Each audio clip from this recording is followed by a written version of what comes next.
एक समय में हमारी दुनिया में डायनासोर का राज था। वे चलते थे जहां हम चल रहे हैं, इसी हवा में सांसें ली, इसी धरती पर लड़ाइयाँ लड़ी। इन दैत्याकार बड़े विचित्र डायनासोर ने करीबन 14 करोड़ सालों तक इस पृथ्वी पर राज किया। इन डायनासोर की कई हजार प्रजातियां थीं। इनमें से कुछ शाकाहारी थे तो कुछ मांसाहारी थे, कुछ सर्वाहारी थे तो कुछ डायनासोर शांत स्वभाव के भी थे। वहीं कुछ डायनासोर बहुत ही हिंसक और खतरनाक थे। ये उस समय के सबसे सफल जीव माने जाते हैं। लेकिन फिर अचानक ऐसा क्या हुआ और वो कौन सी घटना थी जिसने इनका नामो निशान मिटा दिया? इसे जानने के लिए हमें करोड़ों साल पहले पीछे जाना होगा और डायनासोर के उस अंतिम दिन को करीब से देखना होगा।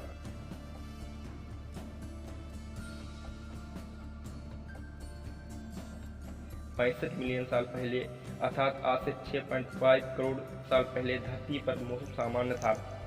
चारों ओर सूरज की रोशनी बिखरी हुई थी।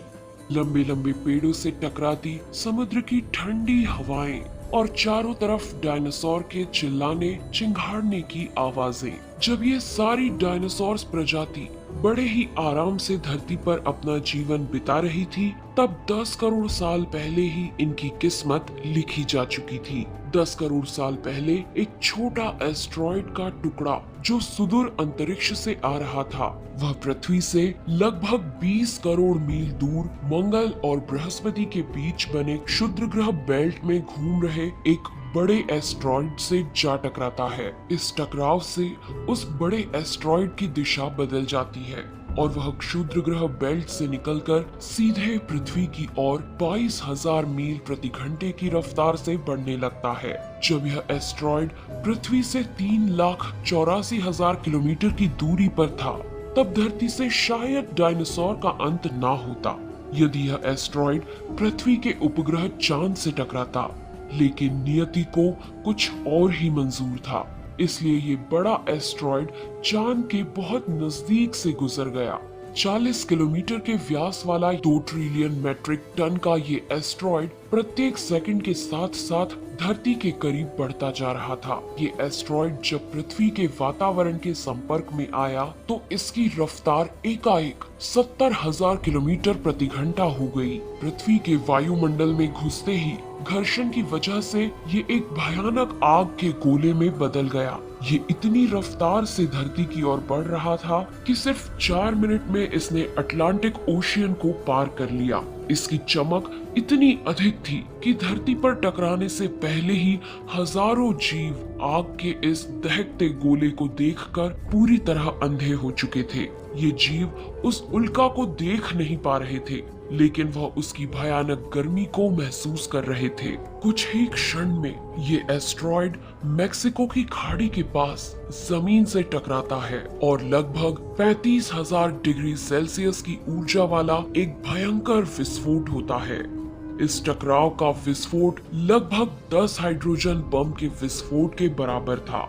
ये विस्फोट इतना शक्तिशाली था कि इसके टकराते ही धरती की लाखों टन धातु अंतरिक्ष में चली गई। टकराव वाली जगह पर 180 किलोमीटर चौड़ा और 20 किलोमीटर गहरा गड्ढा बन गया। विस्फोट के कारण इस गड्ढे का सारा मेटल और पत्थर आसमान में धूल के बड़े बादल में बदल गए। 16 मिनट 40 सेकंड बाद जमीनी टकराव की वजह से धरती के अंदर चारों ओर 11.1 तीव्रता की भूकंपीय तरंगे उठने लगी। इस वजह से समुद्र में विशालकाय लहरों का निर्माण हुआ और एक के बाद एक सुनामी की लहरें चारों तरफ बढ़ने लगी। भूकंपीय तरंगों ने सभी सक्रिय ज्वालामुखियों को दहका दिया, जिसके कारण जगह जगह डायनासोर का विनाश शुरू हो गया। धरती के महाविनाश की प्रक्रिया आरंभ हो चुकी थी। इस भयानक विस्फोट में रेडिएशन की मात्रा इतनी बढ़ गई कि इसके 800 किलोमीटर के दायरे में आने वाले सभी जीव जलकर पूरी तरह राख के ढेर में बदल गए थे। इस महाविनाश में उड़ने वाले डायनासोर इन जमीनी खतरों से तो बच निकले, लेकिन ये तो महाप्रलय की बस शुरुआत मात्र थी। विस्फोट की वजह से जो लाखों टन मेटल, पत्थर और धूल अंतरिक्ष में गया था, वह ग्रेविटेशनल पुल के कारण ठीक 40 मिनट बाद आग के गोले के रूप में पूरी धरती पर बरसने लगे। साथ ही धूल का एक बहुत बड़ा तूफान 6000 किलोमीटर प्रति घंटे की रफ्तार से पृथ्वी के दूसरी तरफ मौत लेकर आ रहा था। ये धूल के बादल कई किलोमीटर मोटे थे, जिसकी वजह से धरती पर सूरज की रोशनी का पहुंच पाना असंभव हो गया। गर्म हवाओं का तापमान 100 डिग्री सेल्सियस से ज्यादा हो जाने के कारण धरती पर पेड़ पौधों की लगभग सारी आबादी जलकर खाक हो गई थी। विस्फोट के 90 मिनट बाद धरती का तापमान 200 डिग्री सेल्सियस तक बढ़ गया। इसकी वजह से जो डायनासोर विस्फोट के इलाके से 200 मील दूर थे, वे भी इस गर्मी से बच नहीं पाए। इस महाप्रलय से धरती की कुल 90% प्रजाति पूरी तरह खत्म हो गई थी और जो 10% जीव धरती पर बच गए थे, उनमें से भी सिर्फ वही जीव जिंदा रह सके जिनका वजन 30 किलोग्राम से कम था।